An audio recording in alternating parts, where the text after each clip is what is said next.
Well, we can make mistakes when we're developing young leaders.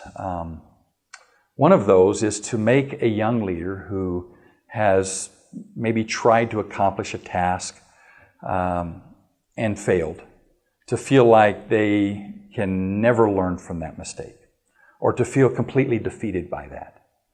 And I think it's important that a young leader learns from those failures. So any of us that have ever led in any way and learned over a period of time, we know that we'll make mistakes and that we'll have failures along the way. And young leaders sometimes, I think, because of their knowledge or maybe just their optimism, may venture out and try something, and when it doesn't work out, then they feel like they're defeated, and sometimes we can make it even worse for them in our criticism, in our critiques of what they should have done, and why didn't they do this, and I thought I told you that.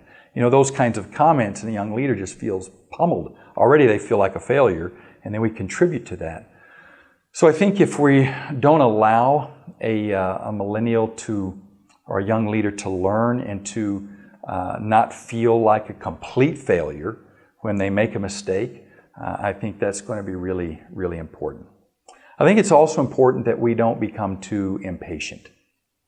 I think that's something that we think about the millennial generation, is that they are a generation of instant gratification, and it may be true, but I think sometimes we as older leaders can also be impatient, not willing to let out some rope and give some time for a leader to kind of catch up, to learn a certain skill, and maybe not on our timeline.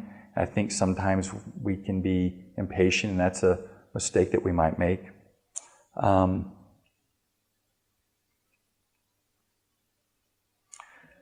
I think sometimes we can fail to really release a responsibility. I think that millennial or young leaders really want to feel responsible for something. And it's easy to be in the shadow of an older leader, especially one that's successful and accomplished and skilled. And we bring a young leader alongside of us, and we just continue to do the tasks that are involved with that leadership responsibility. And we want them to observe and watch, and not that that's not an important feature in discipleship or teaching, but to let go and to hand off and to pass on a responsibility is a skill for an older leader that a young leader needs to take place. And so that can be a mistake that we can make, is not to hand the reins over and give that opportunity to a young leader to experience. So I think those are a few of the mistakes that we can make.